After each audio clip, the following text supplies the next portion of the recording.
Hello दोस्तों, जय हिंद। कैसे हैं आप लोग? आई होप आप लोग अच्छे हैं। आप लोगों को पता है, देश के अंदर फिर से ट्रेन एक्सीडेंट हुआ है। एक ट्रेन जो कि चंडीगढ़ से आसाम जा रही थी, चंडीगढ़ डिब्रूगढ़ एक्सप्रेस, उसका उत्तर प्रदेश के गोंडा जिले में एक्सीडेंट हो जाता है। क्या होता है, जो ट्रेन है वो पटरी से उतर जाती है। लगभग 15 से 16 बोगी उसकी पटरी से उतर जाती है और 15 से 16 लोग की जान चली जाती है और 60 लोग जो है गंभीर रूप से घायल हैं। और ये संख्या बढ़ने वाली है। आप लोगों को पता है इतिहास भारतीय रेलवे का। और एक महीने पहले 7 जून को वेस्ट बंगाल में 2 ट्रेनों की टक्कर के कारण, 2 ट्रेनें, एक मालगाड़ी थी, एक पैसेंजर ट्रेन थी, उसकी टक्कर हो गई और उसके कारण 10 से 11 लोग की जान चली गई और 60-70 लोग घायल हो गए तब। और आज से 1 साल पहले आप लोगों को पता है, उड़ीसा के बालासोर में शालीमार एक्सप्रेस और कोरमंडल एक्सप्रेस का टक्कर होता है। उसमें 300 से ज्यादा लोग जो है वो अपनी जान गंवा देते हैं। 800 से 900 लोग गंभीर रूप से घायल हो जाते हैं। कहते हैं कि जो मरने वालों की संख्या थी वो ज्यादा थी, 400 पार थी। आप समझिए, इतिहास है भारतीय रेलवे के में एक्सीडेंट का। हर साल जो है बहुत सारे लोग जो है अपनी जान गंवा देते हैं। लोग जाते हैं अपने घर पे या नौकरी पर, पता नहीं कि पहुंचेंगे कि नहीं पहुंचेंगे। ये सब होता रहता है। जो रेलवे है हमारा, वो हमारे देश का लाइफ लाइन है। क्योंकि अगर देखा जाए तो रेलवे सफर करने का सबसे सस्ता माध्यम है। कंपेयर किया जाए दूसरे से, तब जैसे बस से कंपेयर करिए, ये प्लेन से कंपेयर किए तो बहुत ही सस्ता है। इसीलिए इसको देश का लाइफ लाइन बोला जाता है। हर दिन 2 करोड़ 30 लाख लोग रेलवे से ट्रेवल करते हैं। इतना तो ऑस्ट्रेलिया का पॉपुलेशन है जितना हमारे यहाँ हर दिन जो है लोग ट्रेन से सफर करते हैं। 13,500 पैसेंजर ट्रेन चलती है रोज की बात कर। हम जो मालगाड़ी है उसकी बात ही नहीं कर रहा हूँ, मैं पैसेंजर ट्रेन की बात कर रहा हूँ। मालगाड़ी लगभग 10,000 के करीब चलती है। और जो हमारा रेलवे है, भारतीय रेलवे दुनिया का चौथा सबसे बड़ा रेलवे सिस्टम है, चौथा सबसे बड़ा रेलवे सिस्टम। उसके बावजूद भी इतने ज्यादा केसेस होते हैं। हमारा जो रेलवे बहुत ज्यादा कम आता है, उसके बावजूद भी कुछ ऐसा नहीं स्टेप ले रहा है जिससे कि नंबर ऑफ एक्सीडेंट को 0 कर दिया जाए। कम से कम बहुत कम तो किया जा सकता है ना। अब हम समझते हैं कि कौन कौन से एक्सीडेंट होते हैं रेलवे में, तभी हमको अच्छे से समझ में आएगा। एक तो सबसे पहला एक्सीडेंट होता है डीरेलमेंट, रेलवे ट्रेन का पटरी से उतर जाना। ये केस जो होता है ना, वो 58% जो रेलवे में एक्सीडेंट होते हैं इसके डीरेलमेंट के कारण होते हैं। क्यों होते हैं?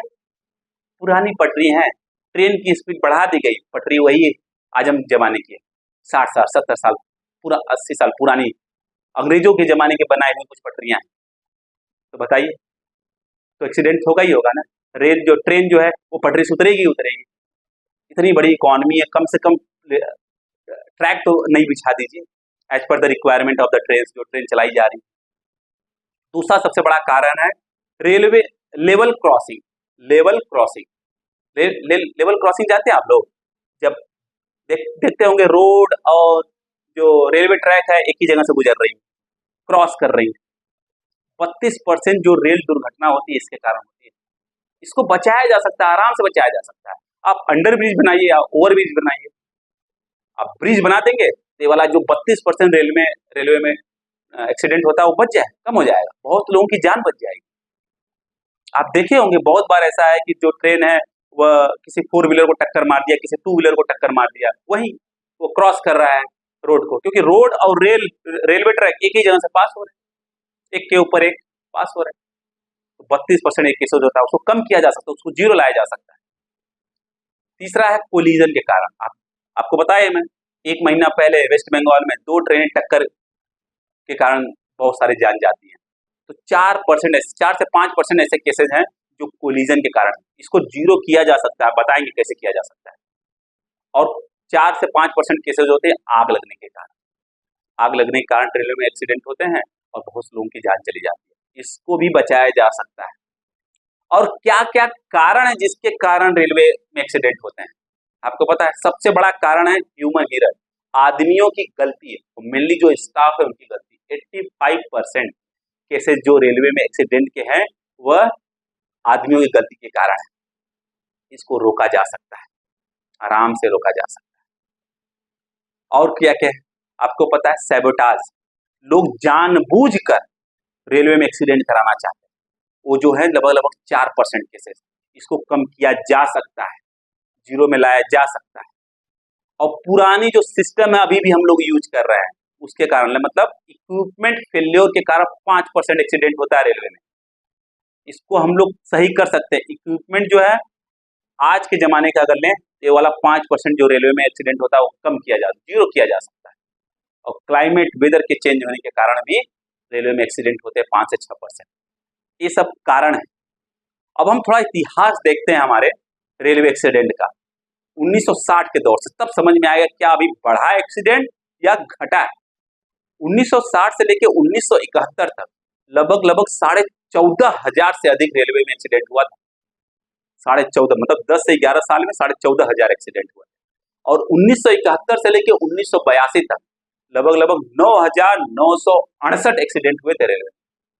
1982 से लेकर 1993 तक 7,013 रेलवे एक्सीडेंट हुए। मतलब घट रहा है, परंतु इतनी तेजी से नहीं घट रहा है जितनी तेजी से घटना चाहिए। जितनी तेजी से लोगों की जान बचाई जा सके उतनी तेजी से नहीं घट रहा है। फिर 1993 से लेकर 2004 तक लगभग 4,620 रेलवे एक्सीडेंट होते हैं, अगेन घटा। और 2004 से लेकर 2015 तक 1,853 रेलवे एक्सीडेंट होते हैं।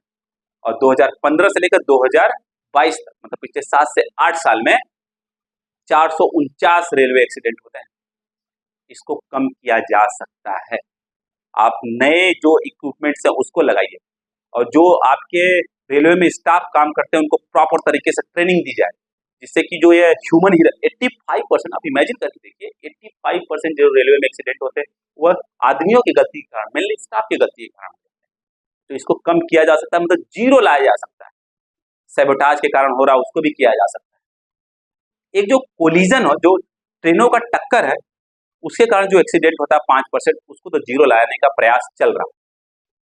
क्या है, सरकार जो कवच सिस्टम इंट्रोड्यूस करना चाहती है, इलेक्ट्रॉनिक सिस्टम है। क्या है, जो ट्रेन के पायलट्स होते हैं वह जब ट्रेन, मान लीजिए कि एक ट्रेन आ रही है, एक ट्रेन इधर से आ रही है, दोनों ट्रेन एक दूसरे के तरफ आ रही है, टक्कर होने वाला है, तब पर भी जो पायलट्स हैं वह रोक नहीं सकते। जो ट्रेन के पायलट है वो रोक नहीं सकते क्योंकि उनको रिस्ट्रिक्शंस है, ये रूल और नियम है रेलवे का। तो इस केस में क्या किया जाए, इस केस में कुछ ऐसा इलेक्ट्रॉनिक सिस्टम होना चाहिए जो कि अगर ऐसा सिचुएशन आता है उसमें क्या है, ऑटोमेटिकली ब्रेक दबा दें। और वही है कवच सिस्टम। कवच सिस्टम यही करेगा, जब देखेगा कि हाँ दो रेल जो है वो टकराने वाली है, तो वो ऑटोमेटिकली जो ब्रेक है उसको एक्टिवेट कर देगा और ट्रेन को स्टॉप कर देगा। वह यह इतना स्ट्रॉन्ग सिस्टम है कि कहा जा रहा है कि अगर यह अडॉप्ट हो जाएगा सही से, तो अगले 10,000 सालों में केवल 1 या 2 केसेस ऐसे हो सकते हैं। परंतु अभी हमारे देश में केवल 2% से भी कम जो है ट्रेन में यह सिस्टम है, कवच सिस्टम। तो कवच सिस्टम एक इलेक्ट्रॉनिक सिस्टम है जो कि बहुत ही सस्ता है। ये मेड इन इंडिया के तहत बनाया गया है। अगर ये पूरे ट्रेन में इंट्रोड्यूस हो जाए तो कम से कम ट्रेन के टक्कर के कारण जो एक्सीडेंट है वो कम किए जा सकते हैं। और डीरेलमेंट वाला जो केस है वह केवल और केवल नई पटरी, जो मॉडर्न पटरी है, अगर उसकी तरह लगाया जाए तभी जाके कम हो सकता है। तो सरकार को मेजर स्टेप्स लेने पड़ेंगे ट्रेन के एक्सीडेंट को कम करने के लिए, ट्रेन के एक्सीडेंट को जीरो तक ले जाने के लिए, क्योंकि आदमियों की जान जा रही है, लोगों की जान जा रही है, लोगों का परिवार बर्बाद हो जा रहा है। इससे हमारे इकोनॉमी पे बहुत ज्यादा नुकसान होता है। अब आप समझिए कोई रेलवे एक्सीडेंट होता है तो उसके कारण पूरा जो रूट है वो बंद हो जाता है, तो कितनी इकोनॉमी को लॉस होता होगा। तो सरकार को इसमें मेजर स्टेप्स लेने चाहिए। आप लोगों की क्या राय है कमेंट बॉक्स में कमेंट करके जरूर बताइएगा। हम आपकी कमेंट का वेट करेंगे। और जाने से पहले अगर आपको वीडियो पसंद आए तो इसको लाइक शेयर सब्सक्राइब जरूर करिएगा और बेल आइकन दबाना बिल्कुल मत भूलिएगा, नहीं तो नोटिफिकेशन मिस कर देंगे। और ये पूरी इन्फॉर्मेशन हमने यहाँ पे लिख दिया, आप लोग स्क्रीनशॉट ले सकते हैं। Bye bye, take care.